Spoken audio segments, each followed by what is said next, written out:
नमस्कारः। संस्कृतभाषायाः व्याकरणस्य अनुशिक्षणे स्वागतम्। अद्य वयं सन्धिः इति विषयं पठामः। सन्धिः इत्यत्र अनेके प्रकाराः सन्ति। अनुशिक्षणस्य अस्मिन् भागे स्वरसन्धिः इति विषयम् अवलोकयामः। पश्यत, अत्र पदद्वयमस्ति, देव आलयः इति। अहं वेगेन उच्चारामि, देव आलयः, देव आलयः, देवालयः। अत्र वकारस्य आकारस्य च मेलनेन वा इति परिवर्तनम् अभवत् किल। अत्रापि पदद्वयं पश्यत, अस्ति अत्र इति। अस्ति अत्र, अस्ति अत्र, अस्ति अत्र, अस्त्यत्र, अस्त्यत्र। अत्रापि ति आ इत्यनयोः मेलनम् अभवत्, त्या इति परिवर्तनम् अभवत्। एवं पदयोः अथवा अक्षरयोः मेलनेन परिवर्तनं भवति किल। एतदेव सन्धिः इत्युच्यते। अयि छात्राः, एतावत्पर्यन्तं भवद्भिः पठितं यत् वर्णानां योगेन शब्दाः भवन्ति, यथा व, आ, ऋ, ष, आ इति। एतेषां वर्णानां योगेन वर्षा इति भवति। व, इ, द, व, आ, न इति। एतेषां वर्णानां योगेन विद्वान् इति भवति। अधोलिखितान् वर्णान् योजयित्वा शब्दनिर्माणं कुरुत। व, इ, द, य, आ, ल, आ, य, अः इति। एतेषां वर्णानां योगेन कः शब्दः भवति? एतेषां वर्णानां योगेन विद्यालयः इति शब्दः भवति। ग, ऋ, आ, म, आ, म इति। एतेषां वर्णानां योगेन कः शब्दः भवति? एतेषां वर्णानां योगेन ग्रामम् इति शब्दः भवति। अ, ग, आ, च, छ, आ, त, आ इति। एतेषां वर्णानां योगेन कः शब्दः भवति? एतेषां वर्णानां योगेन अगच्छत् इति शब्दः भवति। ज, इ, ज, ञ, आ, स, आ इति। एतेषां वर्णानां योगेन कः शब्दः भवति? एतेषां वर्णानां योगेन जिज्ञासा इति शब्दः भवति। क, ष, आ, त, र, इ, य, आ इति। एतेषां वर्णानां योगेन कः शब्दः भवति? एतेषां वर्णानां योगेन क्षत्रियः इति शब्दः भवति। उपरि लिखितेषु शब्देषु भवन्तः पश्यन्ति यत् ये स्वराः सन्ति तेषां मेलनं व्यञ्जनैः सह जातमस्ति। एषः वर्णसंयोगः भवति। एवमेव अधोलिखितानि पदानि वर्णसंयोगेन योजयत। यथा ग्रामम्, अगच्छत्। अत्र वर्णसंयोगेन कः शब्दः भवति? अत्र वर्णसंयोगेन ग्राममगच्छत् इति शब्दः भवति। अत्र मु, आ इति वर्णद्वयस्य संयोगेन मकारः भवति। धनम् आनयति। अत्र वर्णसंयोगेन धनमानयति इति शब्दः भवति। अत्र कयोः वर्णयोः संयोगः भवति? अत्र मु, आ इति अनयोः वर्णयोः संयोगः भवति। संस्कृतम् अधीते। अत्र वर्णसंयोगेन कः शब्दः भवति? अत्र वर्णसंयोगेन संस्कृतमधीते इति शब्दः भवति। ग्रन्थम् अधीतवान्। अत्र वर्णसंयोगेन कः शब्दः भवति? अत्र वर्णसंयोगेन ग्रन्थमधीतवान् इति शब्दः भवति। विद्यालयम् आगतः। अत्र वर्णसंयोगेन कः शब्दः भवति? अत्र वर्णसंयोगेन विद्यालयमागतः इति शब्दः भवति। पठितुम् इच्छति, अत्र वर्णसंयोगेन कः शब्दः भवति?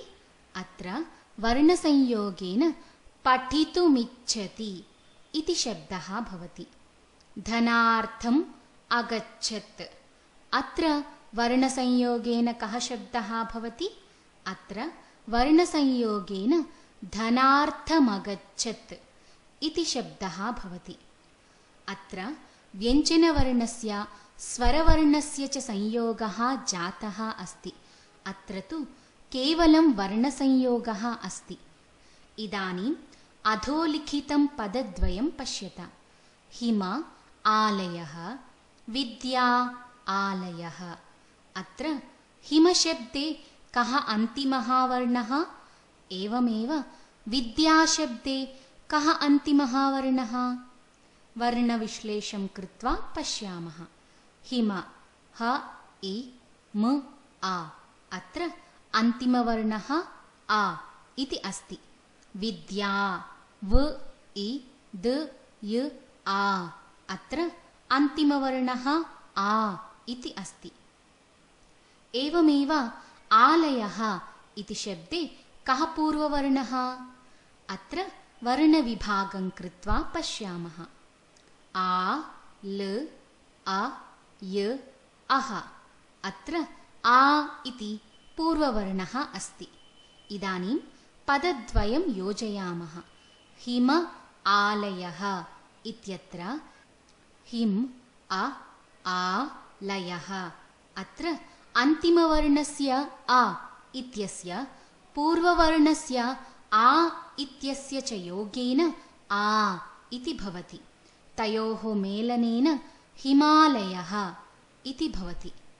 विद्या आलयः इत्यत्र विद्य आ लयः, अत्र अन्तिमवर्णस्य आ इत्यस्य पूर्ववर्णस्य आ इत्यस्य च योगेन आ इति भवति।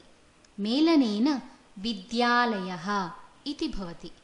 इदानीं वयं दीर्घसन्धिविषयं पश्यामः। अधोलिखिततालिकां पश्यत।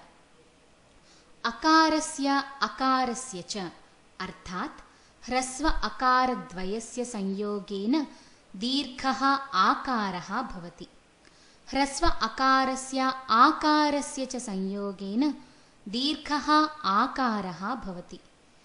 आकारस्य अकारस्य च संयोगेन अपि दीर्घः आकारः भवति।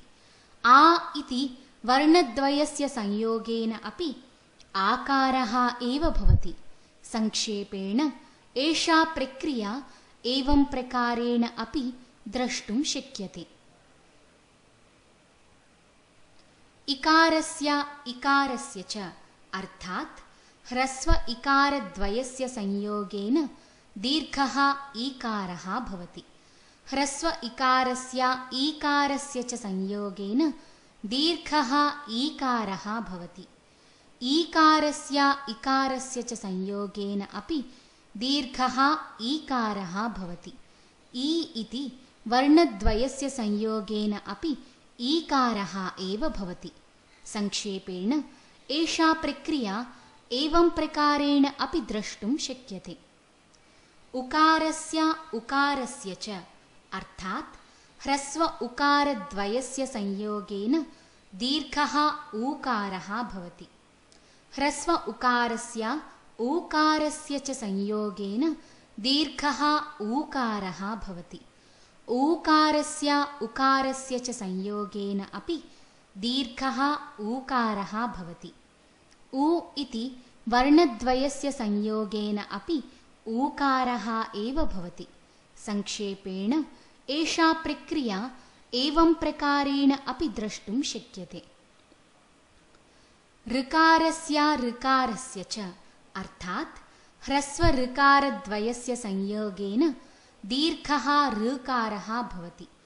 ह्रस्व ऋकारस्य ऋकारस्य च संयोगेन दीर्घः ऋकारः भवति। ऋकारस्य ऋकारस्य च संयोगेन अपि दीर्घः ऋकारः भवति। ऋ इति वर्णद्वयस्य संयोगेन अपि ऋकारः एव भवति। संक्षेपेण एषा प्रक्रिया एवं प्रकारेण अपि द्रष्टुं शक्यते। एवं सर्वत्र परिणामरूपेण दीर्घः वर्णः एव भवति इति कारणात् एषः सन्धिः दीर्घसन्धिः इति उच्यते। इदानीं यूयम् उपर्युक्तां तालिकां दृष्ट्वा अधोलिखितपदेषु सन्धिं कुरुत। यथा सूर्यास्तः इति पदे सूर्या इति पूर्वपदम् अस्ति, अस्तः इति च उत्तरपदम् अस्ति। अत्र पूर्वपदस्य अन्तिमस्वरः कः अस्ति? पूर्वपदस्य अन्तिमस्वरः आ इति अस्ति। उत्तरपदस्य पूर्वस्वरः कः अस्ति? उत्तरपदस्य पूर्वस्वरः आ इति अस्ति। अकारस्य अकारस्य च योजनेन कः सन्धिस्वरः भवति? अकारस्य अकारस्य च योजनेन आ इति सन्धिस्वरः भवति।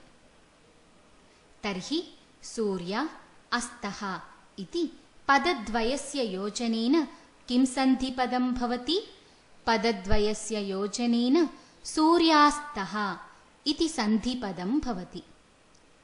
भाण्डागारः इति पदे भाण्ड इति पूर्वपदम् अस्ति, आगारः इति च उत्तरपदम् अस्ति। पूर्वपदस्य अन्तिमस्वरः आ इति अस्ति, उत्तरपदस्य पूर्वस्वरः आ इति अस्ति। अकारस्य आकारस्य च योजनेन आ इति सन्धिस्वरः भवति। तर्हि भाण्ड आगारः इति पदद्वयस्य योजनेन किं सन्धिपदं भवति? पदद्वयस्य योजनेन भाण्डागारः इति सन्धिपदं भवति। विद्यार्थी इति पदे विद्या इति पूर्वपदम् अस्ति, अर्थी इति च उत्तरपदम् अस्ति। पूर्वपदस्य अन्तिमस्वरः आ इति अस्ति, उत्तरपदस्य पूर्वस्वरः आ इति अस्ति। आकारस्य अकारस्य च योजनेन आ इति सन्धिस्वरः भवति। तर्हि विद्या अर्थी इति पदद्वयस्य योजनेन किं सन्धिपदं भवति? पदद्वयस्य योजनेन विद्यार्थी इति सन्धिपदं भवति। सुखार्थी इति पदे सुख इति पूर्वपदम् अस्ति, अर्थी इति च उत्तरपदम् अस्ति। पूर्वपदस्य अन्तिमस्वरः आ इति अस्ति, उत्तरपदस्य पूर्वस्वरः आ इति अस्ति। अकारस्य अकारस्य च योजनेन आ इति सन्धिस्वरः भवति। तर्हि सुख अर्थी इति पदद्वयस्य योजनेन किं सन्धिपदं भवति? पदद्वयस्य योजनेन सुखार्थी इति सन्धिपदं भवति। महाशयः इति पदे महा इति पूर्वपदम् अस्ति, आशयः इति च उत्तरपदम् अस्ति। पूर्वपदस्य अन्तिमस्वरः आ इति अस्ति, उत्तरपदस्य पूर्वस्वरः आ इति अस्ति। आकारस्य आकारस्य च योजनेन आ इति सन्धिस्वरः भवति। तर्हि महा आशयः इति पदद्वयस्य योजनेन किं सन्धिपदं भवति? पदद्वयस्य योजनेन महाशयः इति सन्धिपदं भवति। हरीच्छा इति पदे हरि इति पूर्वपदम् अस्ति, इच्छा इति च उत्तरपदम् अस्ति। पूर्वपदस्य अन्तिमस्वरः इ इति अस्ति, उत्तरपदस्य पूर्वस्वरः इ इति अस्ति। इकारस्य इकारस्य च योजनेन इ इति सन्धिस्वरः भवति। तर्हि हरि इच्छा इति पदद्वयस्य योजनेन किं सन्धिपदं भवति? पदद्वयस्य योजनेन हरीच्छा इति सन्धिपदं भवति। मुनीशः इति पदे मुनि इति पूर्वपदम् अस्ति। ईशः इति च उत्तरपदम् अस्ति। पूर्वपदस्य अन्तिमस्वरः इ इति अस्ति। उत्तरपदस्य पूर्वस्वरः ई इति अस्ति। इकारस्य ईकारस्य च योजनेन ई इति सन्धिस्वरः भवति। तर्हि मुनि ईशः इति पदद्वयस्य योजनेन किं सन्धिपदं भवति? पदद्वयस्य योजनेन मुनीशः इति सन्धिपदं भवति। प्रतीक्षा इति पदे प्रति इति पूर्वपदम् अस्ति। ईक्षा इति च उत्तरपदम् अस्ति। पूर्वपदस्य अन्तिमस्वरः इ इति अस्ति। उत्तरपदस्य पूर्वस्वरः ई इति अस्ति। इकारस्य ईकारस्य च योजनेन ई इति सन्धिस्वरः भवति। तर्हि प्रति ईक्षा इति पदद्वयस्य योजनेन किं सन्धिपदं भवति? पदद्वयस्य योजनेन प्रतीक्षा इति सन्धिपदं भवति। रजनीशः इति पदे रजनी इति पूर्वपदम् अस्ति। ईशः इति च उत्तरपदम् अस्ति। पूर्वपदस्य अन्तिमस्वरः ई इति अस्ति। उत्तरपदस्य पूर्वस्वरः ई इति अस्ति। ईकारस्य ईकारस्य च योजनेन ई इति सन्धिस्वरः भवति। तर्हि रजनी ईशः इति पदद्वयस्य योजनेन किं सन्धिपदं भवति? पदद्वयस्य योजनेन रजनीशः इति सन्धिपदं भवति। गुरूपदेशः इति पदे गुरु इति पूर्वपदम् अस्ति। उपदेशः इति च उत्तरपदम् अस्ति। पूर्वपदस्य अन्तिमस्वरः उ इति अस्ति। उत्तरपदस्य पूर्वस्वरः उ इति अस्ति। उकारस्य उकारस्य च योजनेन उ इति सन्धिस्वरः भवति। तर्हि गुरु उपदेशः इति पदद्वयस्य योजनेन किं सन्धिपदं भवति? पदद्वयस्य योजनेन गुरूपदेशः इति सन्धिपदं भवति। वधूत्सवः इति पदे वधू इति पूर्वपदम् अस्ति। उत्सवः इति च उत्तरपदम् अस्ति। पूर्वपदस्य अन्तिमस्वरः उ इति अस्ति। उत्तरपदस्य पूर्वस्वरः उ इति अस्ति। ऊकारस्य उकारस्य च योजनेन उ इति सन्धिस्वरः भवति। तर्हि वधू उत्सवः इति पदद्वयस्य योजनेन किं सन्धिपदं भवति? पदद्वयस्य योजनेन वधूत्सवः इति सन्धिपदं भवति। पितॄणम् इति पदे पितृ इति पूर्वपदम् अस्ति। ऋणम् इति च उत्तरपदम् अस्ति। पूर्वपदस्य अन्तिमस्वरः ऋ इति अस्ति। उत्तरपदस्य पूर्वस्वरः ऋ इति अस्ति। ऋकारस्य ऋकारस्य च योजनेन ऋ इति सन्धिस्वरः भवति। तर्हि पितृ ऋणम् इति पदद्वयस्य योजनेन किं सन्धिपदं भवति? पदद्वयस्य योजनेन पितॄणम् इति सन्धिपदं भवति। पश्यन्तु अ इ उ ऋ इति एते दीर्घस्वराः सन्ति। अतः यत्र स्वराणां योगेन दीर्घस्वरः भवति तत्र दीर्घसन्धिः इति कथ्यते। एतस्य सन्धेः अपरं नाम सवर्णदीर्घसन्धिः इत्यपि भवति। अत्र कानिचन पदानि सन्ति। एतानि पदानि दीर्घसन्धियुक्तानि सन्ति। यथा हरीशः, वैद्यालयः, अर्जुनायुधं, मातॄणं, पाठालयः। यत्र यत्र दीर्घवर्णः अस्ति तत्र सर्वत्र सन्धिः अस्ति इति न चिन्तनीयम्। यथा कपाटिका, अत्र पा इति दीर्घः वर्णः, किन्तु अत्र सन्धिः नास्ति। कप आटिका इति सन्धिविच्छेदः कर्तुं न शक्यते। शरीरम् इत्यत्र शरीरम् इति पदविभागः कर्तुं न शक्यते, यतः अत्र कप शरीरम् इत्यादि पदानि न भवन्ति, यतः एतानि अर्थरहितानि भवन्ति। यत्र अर्थयुक्तं पदं भवति तादृशस्थले एव पदविभागः करणीयः, यथा श्रीशः इति। एतेषु पदेषु सन्धिविच्छेदं प्रदर्शयत। देवालयः, अत्र कः सन्धिच्छेदः? अत्र वा इत्यत्र दीर्घत्वम् अस्ति। अत्र देवा आलयः इति सन्धिच्छेदः। धर्मात्मा, अत्र कः सन्धिच्छेदः? अत्र धर्म आत्मा इति सन्धिच्छेदः। मधुरालापः, अत्र कः सन्धिच्छेदः? अत्र मधुर आलापः इति सन्धिच्छेदः।